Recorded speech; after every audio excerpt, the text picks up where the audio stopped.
ராவண பார்வையாளர்கள் அனைவருக்கும் வணக்கம். தமிழ்நாடு அல்ல, தமிழ்நாட்டுக்கு வெளியேவும் இருக்கக்கூடிய தமிழ் சமூகம் பரபரப்பாக பார்த்து கொண்டிருந்த நடிகர் விஜய் தமிழக வெற்றி கழகத்தினுடைய 2வது மாநில மாநாடு மிக பிரம்மாண்டமாக நடந்து முடிந்தது. கூட்டம் ஓரளவுக்கு வந்திருந்தது, அதை மறுப்பதற்கு இல்லை. அங்கே இருக்கக்கூடிய தகவல் என்ன மாதிரினா, கிட்டத்தட்ட ஒரு 60,000 to 75,000 நாற்காலிகள் போடப்பட்டிருந்ததுன்னு. அதை விட அப்படியே 1 மடங்கு 1.5 மடங்கு கூட்டம் அதிகமாக வந்திருக்கும். கூட்டி கழித்து பார்த்தா ஒரு 1.5 லட்சத்திலிருந்து 2 லட்சத்துக்குள்ளாக இருக்கக்கூடிய கூட்டமாகத்தான் அது இருந்தது என்பது அங்கிருந்து இருக்கக்கூடிய தகவல். நமக்கு காவல்துறை தரப்பிலையும் இல்லை அரசியல் பார்வையாளர்கள் பல்வேறு தரப்பில் விசாரிக்கும் போது கூட்டம் அவ்வளவுதான் இருந்தது அப்படின்றத நம்ம பார்க்க முடியுது. அதிகம் இளைஞர்கள் இருந்தார்கள் என்றதை மறுப்பதற்கு இல்லை. அவர் கரெக்டாக விஜய் பேச்சை தொடங்கும் போதே ஒரு சிங்க கதையை சொல்லி தான் தொடங்குறாரு. வழக்கம் போல் அது சினிமா டைலாக், சிங்கம் சிங்களாக தான் வரும்னு ரஜினி பேசினார்ல, அப்படிலாம் இல்லை, அது கூட்டமாக தான் சுத்தம். ஆனால் இவர் அதை சொல்லலை. சிங்கம் தனக்கென்ற ஒரு எல்லையை வகுத்து கொள்ளும், ஒரு தனித்துவமாக இருக்கும். 1000 விலங்குகள் இருந்தாலும் கிங் ஆஃப் ஃபாரஸ்ட் அப்படின்றப்ப அந்த இதுக்கு தலைவனாகத்தான் இது இருக்கும் அப்படின்றதெல்லாம் சொல்கிறாரு அவர். பெரிய அளவில் சொல்லிட்டு, சிங்கம் எப்போவுமே உயிரோட தன்னை விட பெரியது தான் வேட்டையாடும் அப்படின்லாம் சொல்கிறாங்க. யார் சொல்லி கொடுத்தாங்கன்னு தெரியல. ஒரு சின்ன பன்னிக்குட்டியை கூட சிங்கம் கவ்விக்கிட்டு போனதை டாக்குமெண்ட்ரியில் நிறைய இருக்குது, பாருங்கள். அதை சிங்கம் இறந்து போனதெல்லாம் சாப்பிடாது, பெரிய விலங்குகள் தான் வேட்டையாடும், சிறியதுகள்லாம் சின்ன சின்ன குட்டிகள்லாம் பிடிச்சி கவ்விக்கிட்டு போனதெல்லாம் இருக்குது, பார்த்துருக்கலாம். அது எப்படி யார் சொன்னாங்க, எதை வச்சு பேசுனாங்க அப்படின்றதுன்னு தெரியல. சிங்க கதையெல்லாம் சொல்லிட்டு சிங்கத்தினுடைய ஒரு ஆதிக்கம் அது அப்படின்ட்டுலாம் சொல்கிறாரு. அது ஒரு மகத்துவமானது, அப்படித்தான் தான் அப்படின்னு சொல்லிட்டு அவர் சொல்ல வர்றாரு. அதுதான் அது. சிங்கத்தை பற்றி பேசிட்டோம், ராஜாவை பற்றி பேசிட்டோம். சிங்க குட்டிகளாக இருக்கக்கூடிய தம்பிகள், அவருடைய ரசிகர்களும் கட்சி நபர்களையும் சொல்கிறாரு. பெண் சிங்கங்களையும் பாராட்டி பேசுகிறாரு. இதெல்லாம் பேசிட்டு தான் என் நெஞ்சிற்கு நெருக்கமான அப்படின்னு வழக்கம் போல் சொல்வார்ல, அந்த டைலாக்கை சொல்லி ஆரம்பிக்கிறார். தொடக்கமே இப்படி தான், ஒரு சிங்க கதையோடு தான் சொல்கிறாரு. ஆளானப்பட்ட சிங்கம் இந்த திராவிட ஹைனாக்கள் வந்துச்சுனாக்கா ஒரு பெரிய அளவில் நிலைக்குலைய வச்சிரும். சிங்கம் எவ்வளோ பெரிய கூட்டம் வந்தாலும் ஹைனா கூட்டம் வருதுன்னு வச்சுக்க, ஓநாய்கள் அது விட்டு கொடுத்துட்டு போயிடும், அந்த இறையை விட்டு கொடுத்துட்டு போயிடும். வேட்டையாடு இருந்தால் அப்படியே ரத்தம் வழிஞ்சிக்கிட்டு இருக்கும், எதுக்கடா வம்புன்னு விட்டு கொடுத்துட்டு போயிடும், இது கூட எதுக்கு மல்லு கட்டுக்கிறது.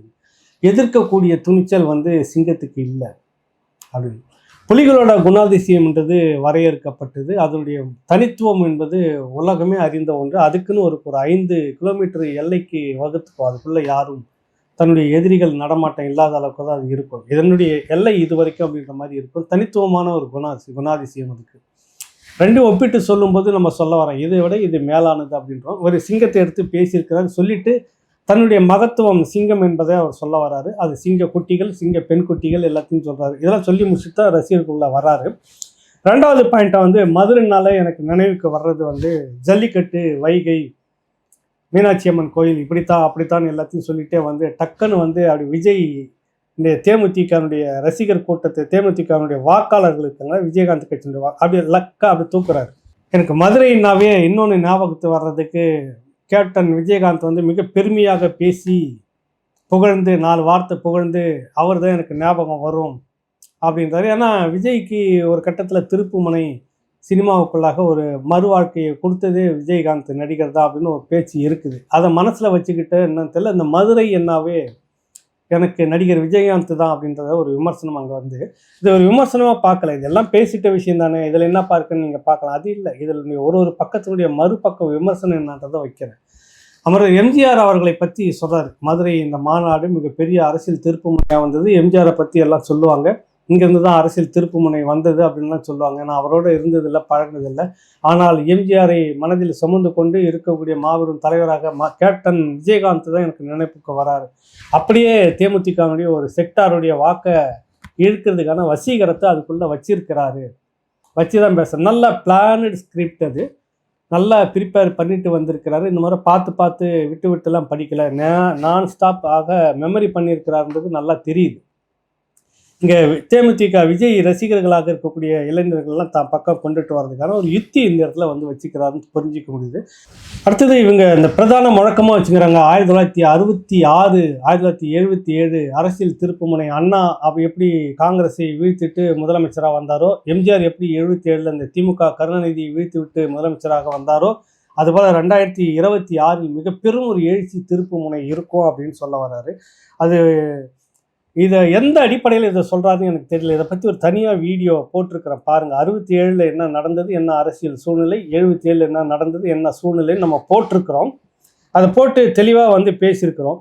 அதை பேசிகிட்டு இருக்கும்போது நிறைய பேர் வந்துட்டு வெண்ணாடாவான் சொல்லிட்டு சொல்கிறாரு, எனக்கு வந்து இந்த நம்ம கடந்த முறை முதல் மாநாடு நடத்துகிறப்ப சில முழக்கங்களை வச்சோம், நிறைய பேர் விமர்சனம்லாம் பண்ணாங்க. சில பேர் இவ்வளோ அரசியலுக்கு வந்துடுவாங்களான்னு நினச்சாங்க. அப்புறம் கட்சி பேரை ஆரம்பிச்சோன்னே கட்சி பேரை தானே ஆரம்பிச்சுக்கிறாரு, உண்மை ஆரம்பித்து தொடங்கி நடத்துகிறாரா பார்ப்போம்னாங்க. அப்புறம் முதல் மாநாடுக்கு வந்தோம், அப்போ ஒரு குறைய சொன்னாங்க, இப்போ ஒரு குறைய சொல்கிறாங்க. இப்போ கடைசியாக எல்லாத்தையும் விட்டு வேறு ஒன்று சொல்லிட்டு இருக்கிறாங்க அப்படின்ற மாதிரி எல்லாத்தையும் சொல்லிட்டு வந்து கடைசியாக வந்து சொல்கிறாரு, இப்படி அடிக்கொருக்கா சொல்லிட்டு வந்து நான் யோசிக்காமலாம் அரசியலுக்கு வரல, யோசிச்சுட்டு தான் அரசியல் வந்தேன். இது பின்னாடி கடைசியாக முடிக்கும்போது எல்லோரும் வந்து அரசியலுக்கு வந்துவிட்ட பிறகு அடுத்த தொண்டர்களுடைய, கட்சிக்காரர்களுடைய, மக்களுடைய வீடுகளுக்கெல்லாம் போவாங்க. நான் அப்படி இல்லை, ஏற்கனவே வீடுகளுக்கு போய் நின்று தங்கிட்ட பிறகுதான் அரசியலுக்குள்ளே நான் வந்திருக்கிறேன் அப்படின்னு சொல்ல வர்றாரு. ரசிகராக மக்கள் மனதில் போய் நின்றுட்ட பிறகு தான் நான் இது வரைக்கும் வந்திருக்கிறேன்றாரு. அடுத்ததாக அவர் சொல்லக்கூடிய விஷயங்கள் என்னென்னா, பிரதானமான முக்கியம் நான் வந்து மக்களுக்காக தான் கொடுக்குறேன், மற்றவர்களுக்காக கிடையாது. நிறைய பேர் இந்த விமர்சனங்களை என்னை பற்றி வச்சுக்கிட்டே வராங்க, அடுக்கடுக்காக வச்சுட்டு வராங்க. இவர் வந்தால் நின்றுடுவாரா, இவர் அரசியல் இருந்துடுவாரா, ஒரு கொள்கையை சொல்லலை, அதை சொல்லலை, இதை சொல்லலை, எவ்வளோ விமர்சனங்கள் தொடக்கிறதுக்கு முன்னாடி இருந்து இது வரைக்கும் வந்துட்டு இருக்கு. நான் யாரோட குரலையும் காதில் வாங்கிறது கிடையாது. என்னுடைய ஒரே ஒரு குரல் மக்களோட குரல் தான் வந்திருக்குது, என் காதில் ஒலிக்கும் அப்படின்றாரு. எவ்வளோ பாருங்கள், நெகிழ்ச்சியாக இருக்குது இல்லை? எந்த மக்களுடைய பிரச்சனைக்காக ஒரு ரோட்டுக்கு வந்தார், போராட்டம் பண்ணார், சிறைக்கு போனார், தீவிரமாக களத்தில் நின்னார் அப்படின்னு ஒன்றுமே தெரியல, இது வரைக்கும் தெரியல. பரந்தூருக்கு ஒரு முறை ஒரு ரோட் ஷோ மாதிரி போய் காமிச்சிட்டு வந்தார், அதோட சரி. பிறகு ரொம்ப ஆக்கப்பூர்வமாக என்ன செய்தாருன்னா ஒன்றுமே இல்லை. இந்த இந்த நிகழ்ச்சி நடந்தது 13 நாள் போராட்டம், தூய்மை பணியாளர்கள் அங்கே வர சொல்லி தான் பார்க்குறாரு. அதுக்கு முன்னாடி மழை வெள்ளத்தில் பாதிக்கப்பட்டவங்களும் அங்கே வர சொல்லி தான் பார்த்துட்டாரு. இவர் எப்போ வீதிக்கு வந்து எப்போ மக்களுக்காக நிற்பார் அப்படின்னு தெரியல. அதுலேயும் இன்னொன்று சொல்ல வர்றாரு, அடிக்கடியெலாம் வந்துட்டு தலை காட்டுறதில்ல, எப்போ தேவையோ அப்போ வருவன்ற மாதிரிலாம் டைலாக் உள்ளார விட்டுருக்கிறதா, அந்த சாயலில் தான் அவர் பேசுகிறாரு உள்ளார. எப்போ வரப்போகிறாரு என்னன்னு தெரியல. ஆனால் மக்களுக்காக, மக்களோட குரல் தான் காதில் ஒலிக்கும் அப்படின்றாரு. அது எப்படி தெரியல. மக்களோட குரல் காதில் ஒலிக்கும் அப்படின்னாக்கா நான் அதை தான் கேட்பேன், மற்றது எதுவும் கேட்க மாட்டேன், இந்த விமர்சனங்களெல்லாம் ஏற்றுக்க மாட்டேன். காழ்ப்புணர்ச்சி பிடிச்ச அரசியல் கட்சிகள் அது நியாயம் தான், நம்ம இல்லைன்னு சொல்லலை. ஆனால் மக்களோட குரல் காதில் உங்களுக்கு ஒலிச்சது கேட்கும் அப்படின்னா எந்த மக்களுடைய பிரச்சனைக்காக விஜய் நீங்கள் அரசியல் காலத்துக்கு வந்து போராடி இருக்கீங்க அப்படின்ற கேள்வி இருக்குது. அது இது வரைக்கும் இல்லை, அப்படியே இருக்குது, பதில் இல்லை, இருக்கட்டும். அடுத்த பாயிண்ட் என்னன்னா, ரொம்ப ரொம்ப ஒரு உக்கிரமாக சொல்ல வர்றாரு. அதாவது கொள்கை எதிரி பாஜக, அரசியல் எதிரி திமுக, இதுதான் அவர் டிக்ளேர் பண்ணது இன்னைக்கு மாநாட்டில். தெளிவாக சொல்லிட்டார், கூட்டணி இல்லை அப்படின்றதெல்லாம் சொல்லிட்டாரு. இங்கே வந்து கூட்டணின்ற பேரில் அண்டர் கிரவுண்டில் வச்சுக்கிட்டு, ஆனால் போகிற போக்கில் திமுகவை காட்டுன்னு காட்டியிருக்கிறார். அது உண்மையிலே வரவேற்கின்ற விஷயம்தான். உலகத்தில் இருக்கக்கூடிய கிட்டத்தட்ட ஒரு 70-80% மக்களுக்கு இந்த விஜயனுடைய பேச்சு வந்து ரொம்ப ரொம்ப பிடிக்கும். ஏன்னா அவர் அதிகம் ஒரு வறுத்து எடுத்து காய்ச்சி விட்டதே வந்து திமுகவை தான், பாஜகவை. திமுக பாஜக அந்த கள்ள உறவு இருக்குதுன்னு நம்ம பல முறை பேசியிருக்கிறோம். இதை இன்னைக்கு மேடையில் போட்டு அனாவசியமாக உடைச்சிட்டாரு. பின்வாசல் உறவுன்னு சொல்லுவாங்களா, அந்த கள்ள உறவு வச்சுக்கிட்டு மத சார்பு இந்த கட்சின்னு சொல்கிற பாஜகவோட பின்பக்க வாசல் உறவு வச்சுட்டு இருக்கு திமுக. இவர் அவரை எதிர்ப்பாராம், அவர் இவரை எதிர்ப்பாராம், இப்படி ஒரு டைலாக்கம் பண்ணுவாங்களாம். கடந்த முறை வந்து கருப்பு பலூன் விடுவாங்களாம், இந்த முறை வந்தோடனே வெள்ளைக்கூடை பிடிச்சிக்குவாங்களாம். என்ன அவங்க கதெல்லாம் போகிற போட்டில் காட்சி எடுத்துட்டார். அந்த பக்கம் பின்பாசல் உழவு ஒன்றா ரெய்டு வருது, போகிறாங்க, பிடிக்கிறாங்க, விசாரிக்கிறாங்க, பார்த்தா ஒன்றுமே இல்லை. என்ன அவங்க உறவு, பின்வாசல் உறவு, நல்லா காட்சி இருக்கிறாரு. இதெல்லாம் வரவேற்கக்கூடியது தான், இல்லைன்னு சொல்ல வரல. இந்த விஷயங்கள் பரவலாக எல்லாரும் பேசிக்கிட்டு இருக்கிறாங்க. ஆனால் ஒரு பெரும் கட்சியினுடைய தலைவராக தன்னை காட்டிக்கொள்ளக்கூடிய விஜய் அவர்கள் மேடையில் பேசும்போது இதனுடைய தாக்கம் மிக அதிகமாக இருக்கிறது. அநேகமாக இன்று இரவில் இருந்து இந்த திராவிடத்தினுடைய போர்வாள்கள் எல்லாம் கலங்கலான சத்தம் இருக்கும்னு நினைக்கிறேன். நாளையிலிருந்து அது வெளியில் கேட்கும். இன்னைக்கு இரவோட இரவாக எல்லாம் சேர்ந்து இந்த திராவிட போர்வாள்கள்னு சொல்லக்கூடிய இந்த ஒட்டி திண்ணைகள் எல்லாம் உட்காந்து ஒரு பெரும் விவாதம், இந்த விஜய் என்ன செய்யலாம், இப்படிலாம் போட்டு காய்ச்சி விட்டுட்டாரு இன்னைக்கு. உண்மையிலேயே நிறைய இடத்துல அதை பஞ்ச் பண்ணாரு. வந்து திமுகவும் பாஜகவும் ஒரு கள்ள உறவில் இருக்கிறது, அரசியல் உறவில் இருக்கிறது. இவர்கள் நிரந்தரமாக அல்லது உண்மையாகவே பாஜகவை எதிர்க்கவில்லை. முழுக்க அங்கே தான். இதில் என்ன ஒரு பெரிய விடயம் எதிர்பார்த்தது எல்லோருன்னா, சீமானுக்கும் விஜய்க்குமான ஒரு பேச்சாக இன்னைக்கு இருக்கும். சீமானை விஜய் அதிகம் தாக்கி பேசுவார் என்ற எதிர்பார்ப்பு பலர்கிட்ட இருந்தது. தொடவே இல்லை, அந்த பக்கம் போகவே இல்லை. என்னுடைய எதிரி என்பது திமுக தான். அதிமுகவை போகிற போக்கில் கூட்டணி எத்தனை பேருக்குள்ளே வச்சுக்கிட்டு இருந்தாலும் சரி, அது வேலைக்கு ஆகாது அப்படின்ற பேரில். ஏன்னா நீங்கள் வச்சுங்கிறது பாஜக கூட கூட்டணி அப்படின்றத ஒரு லைட்டாக போட்டுட்டு அடுத்தது திமுகவுக்குள்ளே தான் வர்றாரு. சரமாரியான கேள்வி, அதாவது வந்துட்டு அடுக்கடுக்காக கேள்வி. அதுக்கு முன்னாடி அவங்க தொண்டர்கள் வந்து பேசும்போது எல்லாருமே வந்து இந்த பள்ளிக்கூடத்தில் பேச்சு போட்டிக்காக தயாராகிட்டு வந்து ப்ரிப்பேர் பண்ணிட்டு பயிற்சி எடுத்துகிட்டு வந்து பேசுவாங்கள்ல மேடையில், அப்படி தான் பேசுனாங்க. இந்த சிடிஆர்ன்னு சொல்லிட்டு பாஜகவிலேருந்து ஒருத்தர் வந்தார்ல, அவர் கொஞ்சம் தெளிவாக திமுக அரசியல் பேசும்போது, விஜய் கூட இருக்கக்கூடியவங்க எல்லாமே சாதாரண பசங்க தானே, சின்ன பசங்க, சீனியர்லாம் யாருமே கிடையாது அப்படின்னு. சீனியர்லாம் யாருப்பான இந்த மதுரையில் வந்து கொள்ளடிச்சு பத்திரப்பதிவு துறையில் கோடிக்கணக்கில் கொள்ளடிச்சு ஊழல் செஞ்சுருக்கிற மூர்த்தியா? ஓசியில் போகிறீங்கன்னு மக்களை வந்து கொச்சப்படுத்தி பேசிட்டு இருக்கிற பொன்முடி சீனியரா? நக்கலும் நையாண்டியுமா மக்களுக்கு கொடுத்த உதவித்தொகையை கேவலமாக பேசிட்டு இருக்கிற துரைமுருகன் சீனியரான்னு ஒரு பட்டியல் பேசி கிழிப்பார் தொடக்கத்தில். அதை விட ஒரு படி மேலே விஜய் வந்து போட்டு பொலன்னு பந்துட்டார். இவங்களுடைய ஊழல், முறைகேடு, லஞ்சம், அப்பா மக்கள் கொதிச்சு எழுந்து பேசிக்கிட்டே இருக்கிறாங்க, இவங்களுக்கு திருந்தவே மாட்டாங்க அவங்க அப்படின்னு சொல்லிட்டு ஒட்டுமொத்த குடும்பம் மட்டுமே கொள்ளையடிச்சு சேர்த்து கொண்டிருக்கிறது. இதெல்லாம் வழக்கமாக ஏற்கனவே பேசியிருந்தார். இந்த முறை ஒன்று காட்டமாக வந்து பேசிட்டு அடுக்கடுக்காக மக்கள் வந்து தொடர்ச்சியாக கொள்ளை, சட்டம் ஒழுங்கு இதெல்லாம் இருக்குது, இதெல்லாம் காதலை உடலே அங்கிள் யார் ஸ்டாலின் அவர்கள் சொல்கிறாங்க, மு.க. ஸ்டாலின் அங்கிள் அவர்களே இவ்வளவு கூப்பாடு, அரசு ஊழியர்கள் போராட்டம், அந்த போராட்டம், இந்த போராட்டம், சட்டம் ஒழுங்கு சரியில்லை, பெண்கள் சரியில்லை, பெண்களுக்கான பாதுகாப்பு இல்லை, வரிசையாக அடித்து விடுறாரு டைலாக் தலைவர். அடித்து விட்டு ஒன்று அதெல்லாம் உண்மைதான், இதெல்லாம் இல்லை, ஆனால் நல்லா இருக்குன்னு நீங்கள் சொல்லிட்டு இருக்கிறீங்க. எவ்வளோ குரல் உங்கள் காதில் கேட்கலையா? சத்தம் போட்டு சொல்லுங்கள். தொண்டர்கள் சொல்ல வர்றாங்க, இப்போ கேட்குதா ஸ்டாலின் அங்கிள்? இந்த முழக்கம் இந்த மாநாட்டில் இருந்துட்டு தேர்தலுக்கு நெருக்கத்தில் ஒன்றும் பெரிய பூகம்பமாக வெடிக்கும் அப்படின்றார். உண்மையிலே எவ்வளோ குமுறல் இருக்கிறது. சட்டம் ஒழுங்கு தினசரி சரியில்லை, மோசமான பெண்களுக்கு பாதுகாப்பு இல்லைன்றது மோசமாக இருந்துகிட்டு இருக்குது. ரோடு சரியில்லை, ஒன்றும் சரியில்லை, ஒன்றும் நீங்கள் தோண்டிட்டு இருக்கிறீங்க, மூடிட்டு இருக்கிறீங்க, தோண்டிட்டு இருக்கிறீங்க, அது எவ்வளோ முறைகேடு, என்ன ஏது ஒரு இதுவும் தெரியல. இதெல்லாம் இன்னைக்கு விஜய் மேற்கோள் காட்டி போட்டு கிழின்னு பேசி எவ்வளவு குமுறல்கள் இருக்குது. ஸ்டாலின் அங்கிள் உங்களுக்கு கேட்கிறதா? இப்போ ஸ்டாலினுக்கு தெரியாமல் நிறைய நடந்துக்கிட்டு இருக்கு அப்படின்னு சொல்ல வராரு இன்னைக்கு. அதுதான், நீங்களாம் வந்து ஆட்சி அதிகாரத்துக்கெல்லாம் சரியான ஆள் கிடையாது, அப்பா பேரை சொல்லி ஏதோ வந்துட்டீங்க, மக்களும் அந்த பரம்பரையாக இருக்கக்கூடிய திமுக கட்சின்ற பேரில் இருந்துக்கிட்டு இருக்கிறாங்க, அதனால நீங்கள் வந்து உட்காந்துட்டீங்க ஸ்டாலின் அங்கிள். உங்களுக்கு உண்மையிலேயே மக்களுடைய பிரச்சனைகளை உங்கள் காதுக்கு எட்டுதான்றதான் அவர் இன்னைக்கு போட்டதனுடைய வார்த்தையினுடைய அர்த்தம். காட்டுன்னு காட்டிட்டார். உண்மையிலே வரவேற்கின்ற விஷயம். இந்த விஷயத்தில் விஜயை நான் கொண்டாடுகிறேன். என்னடா திமுகவை பேசினா கொண்டாடுறது இல்லை, விமர்சனங்களை மிக சரியாக வைத்திருக்கிறார். கடந்த இந்த 4 ஆண்டுகளில் எவ்வளவு பிரச்சனைகளை இவர்கள் தீர்த்தார்கள், எவ்வளவு விடயங்களை தீர்த்தார்கள் அப்படின்றது தான் விஜய் வந்து போட்ட பட்டியல். இது உண்மை தானே, ஒன்றுமே கிடையாது. நீங்கள் 99% நிறைவேற்றிட்டீங்கன்னாக்கா ஏன் இவ்வளவு பேர் போராடிக்கிட்டு இருக்கிறாங்க, ஏன் சட்டம் ஒழுங்கு இவ்வளோ மோசமாக நடந்துக்கிட்டு இருக்குது? இதெல்லாம் இன்னைக்கு விஜய் வந்து போட்டு கிழிச்சு விட்டது உண்மையிலே பெரிய விஷயம். இதை போல் இதுக்கு முன்னாடி சீமான் இந்த மாதிரி காட்டுன்னு காட்டியிருந்தார். ஆனால் அதை விட ஒரு பெரும் பங்கோட மேடையை வச்சு போட்டு பேசி இருந்திருக்கிறது. இன்னைக்கு விஜயினுடைய இந்த பேச்சு உண்மையிலேயே வரவேற்கக்கூடிய, இந்த திமுகவுக்கு சரியான ஒரு விமர்சனமாக இருக்கிறது.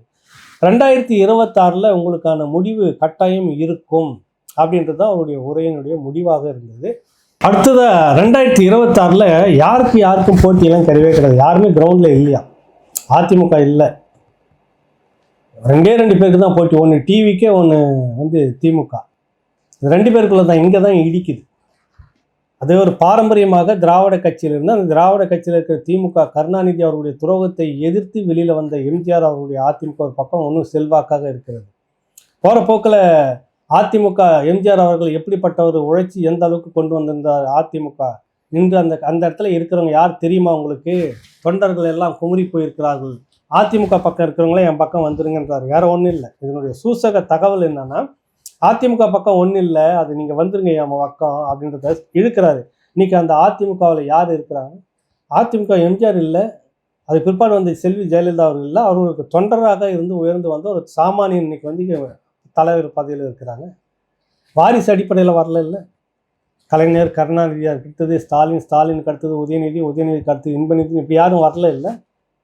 எம்ஜிஆர் அவர்களுக்கு பிறகு செல்வி ஜெயலலிதா. அவர் அந்த அம்மாவே சொல்லியிருந்தார், எனக்கு பிறகு யார் என்பதை பற்றி ஒரு ஊடகம் கேட்கும்போது செல்வி ஜெயலலிதா சொன்னது, அது கட்சியினுடைய செயற்குழு கூடி முடிவெடுக்கும், நிறைய திறமையானவர்கள் இருக்கிறாங்க அப்படின்னு சொல்லியிருந்தாங்க. அதில் ஒருத்தராக இன்னைக்கு வந்திருக்கிறார் எடப்பாடி. அவ்வளோதான் விஷயம். இதில் தொண்டனாக இருந்தவன் அந்த கட்சிக்கு தலைமை பதவியில் வந்துட்டு எவ்வளோ பெரிய நியாயமான ஒரு ஜனநாயக ரீதியான கட்சி. அதை அவர் புரிஞ்சிக்காம போகிற போக்கில் வந்துட்டு இன்னைக்கு யார் இருக்காங்க தெரியுமா, கட்சியில் எல்லாம் குமுறிக்கிட்டு இருக்கிறாங்க, கவலையோடு இருக்கிறார்கள் அப்படின்னு அந்த தொண்டர்கள் எங்கள் பக்கம் வந்துருங்கன்னு இங்கே ஒரு பாயிண்ட் இது பேசுகிறாரு. ஆனால் இந்த 2 வார்த்தை தான் பேசுகிறாரு, மீதி எல்லாமே திமுக பக்கம் போயிட்டாரு. போட்டியே திமுகவுக்கும் டிவிகாவுக்கும் தான் 2026 வேறு யாருக்குமே கிடையாது அப்படின்றார். ஒரு காலம் வரும், மக்கள் அதுக்கு ஒரு சரியான தீர்ப்பை சொல்லுவாங்க. அந்த காலம் சவுக்கு கையில் எடுத்து சொல்லட்டும் போது இப்படியானவர்கள் காணாமல் போவார்கள். யார் அந்த காலம், யார் அந்த சவுக்குன்னு இவர் தான், வேற யாருமே இல்லை. விஜய் தான் சொல்றாரு, அது நெருங்கிடுச்சுன்றாரு. போயிட்டு அப்படியே இந்த பாஜக திமுக கள்ள உறவு திரும்பவும் பேசிட்டு எதையுமே மாநில உரிமையை பற்றி இவர்கள் பேசலை. நான் மாநில உரிமைக்கான குரலாக இருப்பேன், சமூக நீதிக்கான குரலாக இருப்பேன், பெண்கள் உரிமைக்கான குரலாக இருப்பேன், ஒரு வரிசையை அடுக்கிக்கிட்டே இருப்பார். என்னுடைய அரசியல் இவர்களுக்காக தான் இருக்கும். அப்போ இது வரைக்கும் இந்த திமுக, இந்த திராவிடம் இவர்கள் பேசிக்கிட்டு அதெல்லாம் சும்மா சார், உண்மையிலே சும்மா தான். இப்போ விஜய் சரியாக அதை செய்துடுவாரா அது தெரியாது, இனிமேல் தான் தெரியும். அதை தான் அவர் சொல்கிறாரு, 2026க்கு பிறகு இதெல்லாம் ஒழிக்கும், இதுதான் எங்களுடைய முழக்கம், இதுதான் என்கிறாரு. பாஜக தொடர்ச்சியாக வஞ்சிட்டு இருக்குது. இங்கே கீழடியை எடுத்து போட்டால் அதில் ஒரு துரோகம் பண்ணுது. தமிழக மீனவர்கள் 800 பேர் இறந்திருக்கிறார்கள், நீங்கள் அதுக்கு ஒரு முடிவே சொல்லலை. அதை நீங்கள் மாற்றிட்டு கட்சித்தீவை நீங்கள் மீட்டுடணும். மோடிக்கு சொல்கிறாரு, கட்சித்தீவை நீங்கள் மீட்டுடணும். அதுக்கடுத்தது பார்த்தீங்கன்னா இந்த நீட்டுன்னு ஒன்று வச்சுக்கிறீங்க, அதை ரத்து பண்ணிவிடுங்க. நீங்கள் இது 2 செய்தாவே போதும், நியாயமாக இருக்கிறீங்கன்னு அர்த்தம் அதுன்னு மோடிக்கு ஒரு அட்வைஸ் பண்ணுறாரு. இதெல்லாம் செய்தால் இவர் அவர்களோட கூட்டணி வச்சுப்பாரா அப்படின்ற ஒரு கேள்வியும் இருக்குது. இல்லை, இந்த கேள்விக்கு பதில் இல்லை. நாசுக்கா சொல்கிறார், நீங்கள் இவ்வளோ துரோகம் செய்துக்கிட்டு வரீங்க நிலத்துக்கு அப்படின்னு. அடுத்தது ஒரு இடத்துல முக்கியமாக சொல்ல வராரு, நான் வேட்பாளர் அறிவிக்க போகிற பட்டியலை நான் சொல்கிறேன் அப்படின்றாரு. டக்குன்னு மதுரையில் நிற்க போகிறது யாருன்னு விஜய் அப்படின்னா, இந்த விஜய் தளபதினு ஒருத்தர் அவர் வேட்பாளராக அவர் தான் அறிவிக்கிறாரு. பட்டியல் இன்னைக்கு ரெடி பண்ணிட்டாங்க. பார்த்துட்டா மதுரை நாடாளுமன்ற தொகுதிக்குள்ளாக இருக்கக்கூடிய ஒரு எல்லா தொகுதியும் சொல்லி எல்லா இடத்துலையும் விஜய் கடைசியாக எல்லா இடத்துலையும் இப்போ நிற்க போகிறது விஜய் தான். ஆமாம், உங்கள் வீட்டில் இருக்கிற உங்களில் ஒருத்தந்தான் வேட்பாளராக நான் நிறுத்த போகிறேன். அவன் விஜய் நிற்பதாவே எல்லா தொகுதியிலும் நினச்சி நீங்கள் வெற்றி பெற வைக்கணும். அவருக்கு வாக்களிப்பது எனக்கு வாக்களிப்பது. இப்போ இதுதான் எல்லாரும் சொல்லிட்டு இருக்கிறாங்க. நீங்கள் என்ன அதில் புதுசாக சொல்கிறீங்க? இப்போ எல்லாருமே விஜய் குடும்பத்தில் இருந்தால் மொத்தம் 234 தொகுதிக்கு நிறுத்த முடியும். அந்தந்த தொகுதியில் கட்சியில் உழைச்சிட்டு இருக்கிறவனு கொண்டு வந்து தான் நிறுத்த முடியாது. திமுக என்ன 234 தொகுதியுமா குடும்ப ஆரம் நிற்க வைக்குது? ஏதோ கொஞ்சம் பதவி, இந்த முதலமைச்சர் பதவி, துணை முதலமைச்சர், இந்த உதவாத பதவி இருக்குதுல்ல நாட்டு, அதுக்கு மட்டும் 2 பதவி மட்டும் அந்த குடும்பத்தில் வச்சுக்கிட்டு கட்சி அதே மாதிரி கட்சியில் என்ன பெருசாக வரப்போகுது? மிஞ்சி போனாக்கா பிச்சை எடுக்கிற உண்டியல் காசு தானே, அதில் என்ன ஒரு 5000 கோடி 45,000 கோடி பணமாக இருக்குது. அப்படிலாம் ஒன்றுமே கிடையாது. ரொம்ப ஏழை கட்சி திமுக. அதுக்கு தான் குடும்பத்தில் கொஞ்சம் பேரை வச்சுக்குது, அவ்வளோதானே விஷயம். விஜய் இங்கே சொல்ல வர்றாரு, நான் வந்தால் எல்லா தொகுதியிலும் விஜய் நிற்கிறதாவே நினச்சிட்டு நீங்கள் விஜய் உங்களில் ஒருத்தனை தான் நிறுத்த போகிறோம் அப்படின்னு சொல்ல வர்றாரு. அவங்க தமிழை பற்றி பேசும்போது உலகம் முழுக்க இருக்கக்கூடிய தமிழ் மக்கள், புலமைந்த எல்லா மண்ணிலும் இருக்கக்கூடிய தமிழ் மக்கள் அவங்களுடைய நெஞ்சில் இவரை வச்சுக்கிட்டு இருக்கிறாங்க. விஜய் தளபதி இப்படி ஒன்று எக்ஸ்ட்ரா அந்த மாதிரி பேர்களோட வச்சுக்கிட்டு என்னை மனசார வச்சுக்கிட்டு இருக்கிறாங்க. இதற்காக வேண்டியாவது நான் நீதியின் பாரில் நிற்கணும். எனக்கு புரியல இந்த இடத்துல. கட்சி தொடங்கியதிலிருந்து இன்று வரை இந்த ஈழ பிரச்சனை என்பது ஈழ இன விடுதலைக்கு, ஈழத்தமிழர்களுடைய விடுதலைக்கான அந்த குரலாக ஒரு வார்த்தையும் இன்று வரை அவர் அறிவிக்கவே இல்லை. இதுக்கு முன்னாடி விழுப்புரத்தில் போட்டிருந்த அந்த முதல் மாநில மாநாட்டிலையும் இதை பற்றி தொட்டு பேசவே இல்லை. 2வது மாநில மாநாடு போட்டுக்கிற இதை பற்றி ஒரு வார்த்தை பேசலை. என்னுடைய கட்சி கொள்கை வரைவில் இதெல்லாம் இருக்குதானா அதையும் இது வரைக்கும் சொல்லவே இல்லை. சரி, இது வரைக்கும் பிரச்சனைகள்ல இந்த ஈழ மக்களுடைய அந்த விடுதலைக்கான அந்த போராட்ட பிரச்சனைகள்ல இப்போ சமீபத்தில் கூட தமிழக வாழ்வுரிமை கட்சி போட்டிருக்குது. அது ஐநாவில் ஈழத்துக்கான பொது வாக்கெடுப்பு தீர்மானம் நிறைவேற்ற வேணும். அது யார் எழுதி கொடுத்தாங்கன்னு தெரியல, சகோதரர் சொல்லிட்டாரு. ஏற்கனவே அதிமுக ஆட்சியில் ஒரு தீர்மானம் நிறைவேற்றப்பட்டுருச்சு சட்டமன்றத்தில். திமுக இப்போ 2021 வந்துருச்சு இல்லை, அதுவும் தீர்மானம் நிறைவேற்றிருக்கு. 2 தீர்மானம் நிறைவேற்றப்பட்டிருக்குது. அது தமிழக வாழ்வுரிமை கட்சி வேல்முருகனுக்கு தெரியல, யார் சொன்னாங்கன்னு தெரியல. பொது வாக்கெடுப்புக்கு தீர்மானம் நிறைவேற்றணுமா? சட்டமன்றத்தில் தீர்மானம் நிறைவேற்றியாச்சு, ஐநா தீர்மானம் நிறைவேற்றுறதெல்லாம் கிடையாது.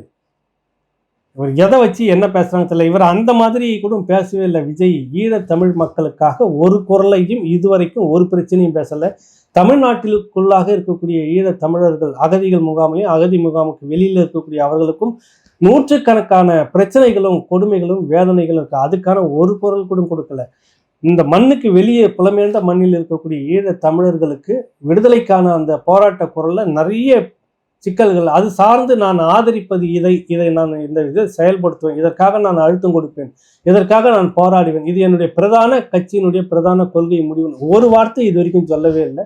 இவருக்கு உலகம் முழுக்க இருக்கக்கூடிய தமிழர்கள் நெஞ்சில் வச்சுக்கிட்டு இருக்காங்களாம், மனதார விரும்பிக்கிட்டு இருக்காங்களாம், இவரை தான் அடுத்ததுன்னு நினைக்கிறாங்களாம், கொண்டு வராங்களான்ற மாதிரி டயலாக்குள்ளே சேர்த்து விடுறாரு.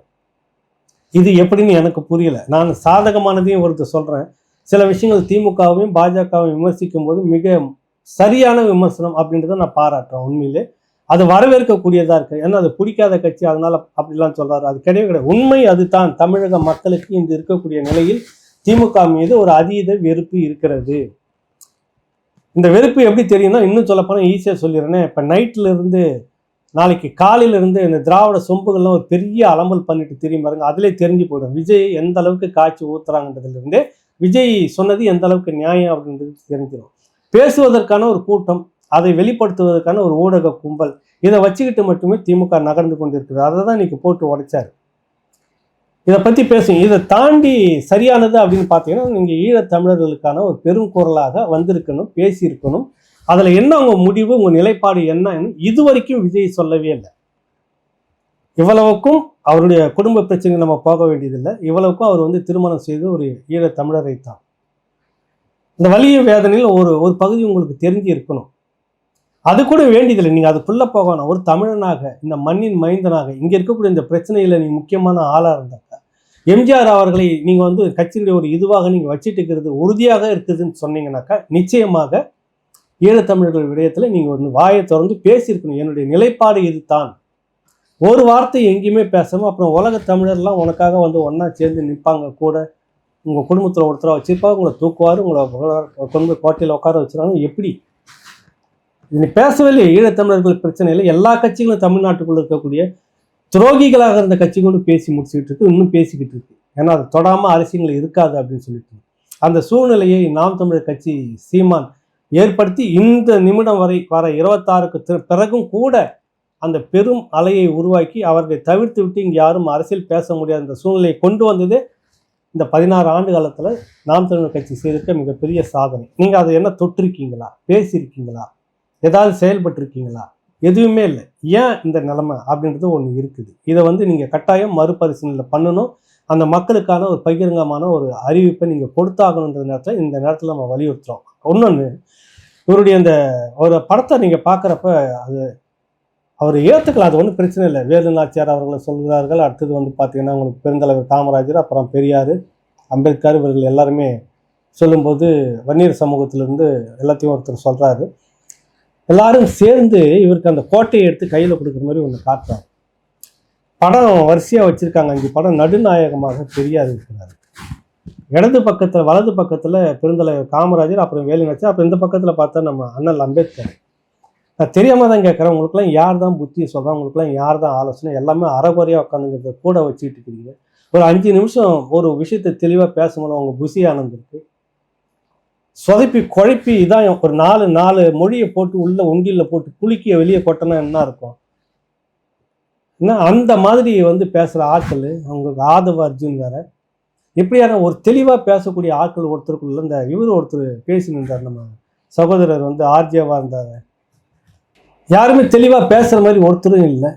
யார் தான் உங்களுக்கு ஆலோசனையும் சொல்கிறேன்? பெரியாரும் அண்ணல் அம்பேத்கரும் ஒன்றா? முதல்ல இந்த திராவிட ஒரு கும்பல் தான் இந்த மோசடி வித்தையெல்லாம் காட்டுது. 2 பேரும் ஒன்று, 2 பேரும் திருந்துங்கப்பா. முதல்ல ஒரு மாபெரும் மேதை, சட்ட வல்லுநர், படிக்காத நூல்கள் இல்லை, பேசாத இது இல்லை, பண்ணாத ஆராய்ச்சி இல்லை, அவ்வளோ பெரிய ஆளை கொண்டு நீங்கள் யாருக்கு பக்கத்தில் வச்சு இந்த நடுநாயகமாக இப்போ ஒன்றையும் செய்தவர்கள், சாதித்தவர்கள் பெருந்தலைவர் காமராஜர். இந்த மண்ணில் சாட்சியங்கள் இருக்கிறது. இன்னைக்கு 40 வயதை தாண்டி இருக்கிற அத்தனை பேரும் ஒரு அரசு துறையில் இருக்கிறாங்கனாக்கா அதுக்கு பெருந்தலைவர் காமராஜர் அவருடைய அடித்தளம் தான். அதை யாராலையும் மறுக்க முடியாது. அவரை போய் பக்கத்தில் வச்சு விட்டு உருப்படியாக ஒன்றுமே கடைசி வரைக்கும் செய்யாத ஒரு ஆளை நடுநாயகமாக வச்சு விட்டு பெரியாரை நீ யாரை கொச்சப்படுத்துகிற? அண்ணல் அம்பேத்கர் ஒடுக்கப்பட்ட மக்களுடைய பிரதிநிதியாக இன்னைக்கு பார்க்கப்படுகிற இந்தியாவுடைய முகமாக இருக்கக்கூடிய அண்ணல் அம்பேத்கரை கொச்சப்படுத்திருக்கீங்க.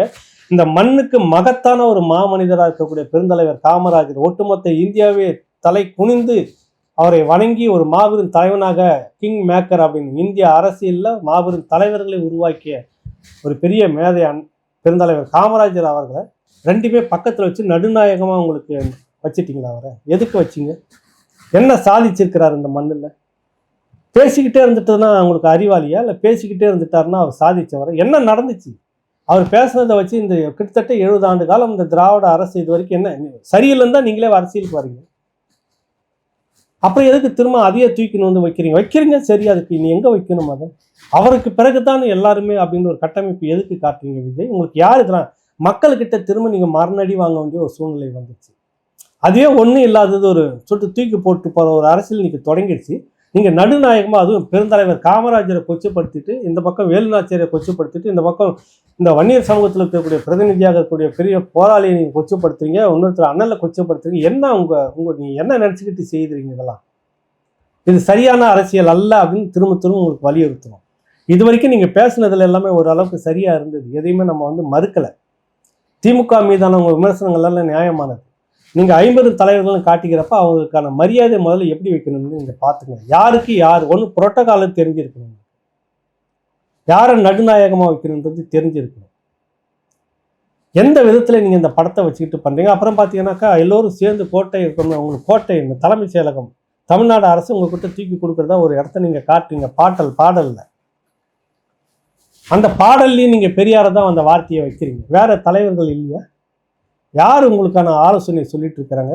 திரும்ப நீங்கள் இந்த பெரியார் எல்லாம் தூக்கிட்டு போயிட்டு ஊழல் முறைகேடுன்னு பெரியாரையும் அதையும் கொள்கையும் எல்லாம் கொச்சப்படுத்தி அது போயிடுச்சு, நீர்த்து போனதாக ஆயிடுச்சு. அதையும் நீங்கள் திரும்ப தூக்கிட்டு வந்தீங்கன்னாக்கா மக்கள்கிட்ட எப்போ இந்த அது பழைய படத்தில் கவுண்டமணியை செஞ்சிலே தெரியல, ஒரு கடையில் போயிட்டு மிக்சர் இது என்ன 1 கிலோவா 100 இல்லை, இதில் ஒரு 100 போடு, இதுன்னா இதில் ஒரு 100 போடு, ஜாங்கரி அதில் ஒரு 100 போடு, காரா பூந்தி இதில் ஒரு 100 போடு, எல்லாத்துலேயும் காமிச்சு போட்டிங்களா, எல்லாம் போட்டிங்களா, எல்லாத்தையும் எடுத்து ஒரு போட்டிங்களா, எல்லாத்தையும் ஒரு குலுக்குங்க, அதுலேருந்து ஒரு 100 கொடுங்கன்னு வாங்குற மாதிரி நீ எல்லாத்துலேயும் வாயை வச்சுக்கிட்டு எல்லா தலைவரையும் வச்சுக்கிட்டு இதெல்லாம் கொள்கை என்ன? இது வரைக்கும் கொள்கையை சொல்லவே இல்லை. நீங்கள் என்னன்னா பெண்களை பாதுகாப்பது தான் கொள்கை. இது ஒரு அரசோட கடமை, அதுக்கு கொள்கை எல்லாம் கிடையாது, கொள்கையெல்லாம் பேச வேண்டியதில்லை. சாமானியர்கள் யார் வந்தாலும் பெண்களுக்கு பாதுகாப்பு கொடுப்பது, ஒடுக்கப்பட்ட இன்னும் சமூக ரீதியில் ஒடுக்கப்பட்டிருக்கக்கூடிய நீங்கள் சொல்லக்கூடிய உங்களுக்கு திருநங்கைகள் இருந்துட்டு மாற்றுத்திறனாளிகள் இருந்து பேசப்படாதவர்களுக்காக இருக்கக்கூடிய எல்லாருக்கும் நீதி கிடைக்காதவர்கள் எல்லாருக்கும் செய்ய வேண்டிய ஒரு விஷயம் அரசு செய்ய வேண்டிய. கட்சிகளுடைய கொள்கை என்ன இருக்குது அது சொல்லவே இல்லை கடைசி வரைக்கும். நீங்கள் எது எப்படி இருந்தாலும் உங்களுடைய ஒரு இது மிக நேர்த்தியாக பிடித்திருந்தது, எல்லோருக்குமாகவே பிடித்திருந்தது. திமுக அரசு மாற்றப்பட வேண்டும், இது ஒரு கொள்ளை அடிக்கிற கும்பல் கூட்டமாக இங்கே உட்கார்ந்து கொண்டிருக்கிறது அப்படின்றத மாற்று கருத்தே இல்லை. அதற்காக இந்த மாநாட்டில் உங்களுடைய உரையை மிகப்பெரிய அளவில் தலைமையில வச்சுட்டு கொண்டாடணும். அப்புறம் யார் சரியான எதிரி அப்படின்றத முடிவு பண்ணிட்டு பேசியிருக்கீங்க இந்த முறை கிளியராக. அது பாஜக மதம் என்ற அடிப்படையில் வச்சுக்கிட்டு இருக்கிற அந்த பாரதிய ஜனதா கட்சி இங்கே திமுக கொள்ளை அடித்து ஊழல் பணத்தை சேர்த்துட்டு இருந்த கட்சி இதுதான் அப்படின்றத உங்களுக்கு நீங்கள் டிக்ளேர் பண்ணியிருக்கிறீங்க. இந்த பக்கம் நாம் தமிழர் கட்சியோ இல்லை அதிமுகவோ பெருசாக நீங்கள் நாம் தமிழர் கட்சி சுத்தமாக பேசவே இல்லை, விமர்சிக்கலை. அதிமுக ஒரு இடத்துல மட்டும் விமர்சித்து பண்ணி போயிருக்கீங்க. மிக சரியான ஒரு முடிவு அப்படின்னு நான் நினைக்கிறேன். அது வரைக்கும் உங்களுக்கு ஒரு பாராட்டு. பெரியாரை நீங்கள் நடுநாயகமாக தூக்கிட்டு பிடிச்சி தமிழ்நாட்டுக்குள்ளே போனீங்கன்னாக்கா அவங்களுக்கு என்ன விழுந்ததோ அதே தான் உங்களுக்கு விழும். அந்த வேலை வேணாம். எவ்வளவோ தலைவர்கள் நமக்கு இருக்கிறாங்க, தூக்கி வச்சுக்கிட்டு போங்க. அல்லது பெரியார் கொள்கை சொன்னதெல்லாம் நீங்கள் செய்ய போகிறதுன்னு முடிவு பண்ணிங்கன்னா முதல்ல உங்களோட மேடைக்கு முன்னாடி இந்த பூஜை புனஸ்காரம் பரிகாரம் அப்புறம் என்னென்ன செய்திங்கள்ல இந்த மாதிரியானதெல்லாம் விட்டு தொலைங்க.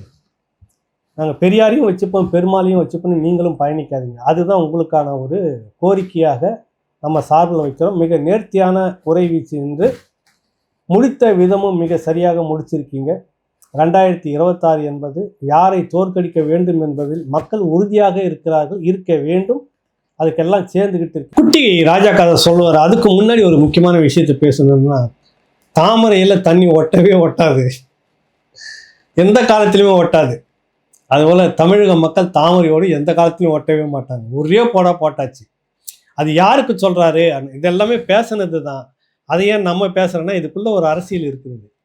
தாமரைக்குள்ள தண்ணி எப்பவுமே ஒட்டாது. தமிழக மக்கள் தாமரை கட்சி எப்பவுமே ஏற்க மாட்டார்கள் அப்படின்றாங்க. அது அதிமுகவுக்கும் மறைமுகமான ஒரு எச்சரிக்கை. நீங்க திரும்ப திரும்பவும் பாரதிய ஜனதா கட்சிய தோள் மேல கை போட்டுக்கிட்டு கூப்பிட்டுக்கிட்டு வரீங்க அப்படின்றாரு. இந்த இடத்துல எனக்கு ஒரு மறுப்பு கருத்து இருக்கிறது. தமிழ்நாட்டில் பாஜக ஒட்ட வச்சது யாருன்னா ஐயா கலைஞர் கருணாநிதி அவர்கள். அவர் காலத்தில் தான் பாரதிய ஜனதா கட்சியை மாபெரும் ஒரு தலைவர் நல்லக்கண்ணு பற்றிலாம் இந்த நிகழ்ச்சியில் பேசியிருக்கிறார். அவரை தோற்கடிச்சது யார்? ஒரு அரசியல்வாதி தானே தவிர சினிமாக்காரன் அல்ல. அண்ணல் அம்பேத்கரை தோற்கடிச்சது யார்? ஒரு அரசியல்வாதி தானே தவிர சினிமாக்காரன் அல்ல அப்படின்றதெல்லாம் சொல்லிட்டு வர்றாரு. உங்களுக்கு அது எதுக்கு சொல்ல வர்றாருனாக்கா, சினிமாக்காரன்னா இலக்காரன்ல அவனுக்கும் நிறைய விஷயங்கள்லாம் தெரியும் அப்படின்னு சொல்ல வர்றாரு. அந்த வகையில் இந்த விஷயத்தை சொல்லும்போது ஒன்று சொல்கிறாரு, தாமரையில் தண்ணி எந்த காலமும் ஒட்டாது, தமிழ்நாட்டு மக்கள் ஒட்டவா போகிறாங்க அப்படின்றத அதிமுகவுக்கு ஒரு எச்சரிக்கை விடுக்கிற விதமாக சொல்லியிருக்கிறாரு. அப்படின்னா நீங்கள் பாரதிய ஜனதா கட்சியோட கூட்டணி வைத்ததை யோசிங்க, தேவையாது. மக்கள் ஒட்டாத ஒரு கட்சியோட நீங்கள் ஒட்டிக்கிட்டு இருக்கீங்களா அப்படின்னு அந்த இடத்துல சொல்கிறார். இதுதான் அதில் விஷயம். போகிற போக்கில் ஒன்று சொன்னீங்க, மிக அருமையான ஒரு கதை. ஒரு ராஜா இருந்தார், அதை படித்த நான் ஏற்கனவே. அதை வெதனல்ல தனக்கு ஒரு நல்ல தளபதியாக வேணும் அப்படின்றாரு. அதில் 10 பேரை எல்லாம் முக்கியமானவர்கள் எல்லாருமே 10 பேர். அதுலேயும் ஒரே ஒருவரை மட்டும் தேர்ந்தெடுக்கணும். அப்போ ஒரு 10 வெதநெல்லை கொடுத்து அனுப்புகிறாரு. அந்த 10 வெதநெல்ல 10 பேர் என்னென்ன செய்றீங்கன்னு கொண்டுட்டு வாங்க அப்படின்றப்ப, ஒருத்தர் ஓரளவுக்கு வளர்த்து கொண்டு வர்றாரு, ஒருத்தர் இன்னும் உயரமாக வளர்த்து கொண்டு இருக்கிறாரு, இன்னொன்று ஒருத்தர் உரம் போட்டு அது போட்டு இன்னும் நிறைய கத்தையாக வர மாதிரி இப்படி விதவிதமாக வளர்த்து கொண்டு வர்றாரு. 9 பேர்களும் இப்படி கொண்டு வந்து விதவிதமாக வளர்த்துட்டாங்க. எப்படி கடைசியாக ஒருத்தர் வெறுங்கையா நிற்கிறார். என்னன்னா, ராஜா அதை நான் எவ்வளோ தண்ணிலாம் ஊற்றி பார்த்தேன், என்னென்னோ பண்ணி பார்த்தேன், அது வளரவே இல்லை அப்படின்னு. நீ தான் என் உண்மையான தளபதி, நீ தான் உண்மையானவன், விசுவாசமானவன் அப்படின்னு எல்லாருக்கும் வியப்பாக இருக்குது. என்னன்னா, இவர் கொடுத்த 10 விதை நெல்லும் அவிச்ச நெல். அப்போ மீதி 9 பேரும் திருட்டு பசங்க. அது விஜய் சொல்கிறார், மீதி 9 பேரும் திருட்டு பசங்க, ஏமாத்துறாரு. தலைவர் சொல்லிட்டாரு, ராஜா சொல்லிட்டாரு, அதனால எப்படியாவது வளர்த்தி கொண்டுட்டு போகணுன்னு வேற விதை நெல்லை வாங்கி ஊற போட்டு வளர்த்து கொண்டு வந்திருக்காங்க. இவன் உண்மையை உடச்சி சொல்லிட்டாங்க, இது வளரல, ஒன்றுமே இல்லைன்னு. அப்போ இந்த மாதிரி உண்மையான விசுவாசித்தான் வேணும் அப்படின்னு சொல்ல வர்றாரு. இப்போ அந்த மாதிரி ராஜாக்கள் யார்? அந்த ராஜா யார் அப்படின்னா மக்கள் தான் ராஜாவாம். மக்கள் தேர்ந்தெடுக்கிற அந்த தளபதி, உண்மையான தளபதி யார்? விசுவாசமாக நேர்மையாக இருக்கக்கூடியவர். அது யார் என்ற அந்த தளபதியை, இந்த தளபதியை தேர்ந்தெடுங்க அப்படின்னு அவர் முடித்த விதம் இருக்குல்ல, ரொம்ப அருமையாக இருந்தது. பார்க்கலாம் 2026 என்ன சொல்கிறது என்று. மீண்டும் ஒரு நிகழ்ச்சியில் உங்களை சந்திப்போம். நன்றி, வணக்கம்.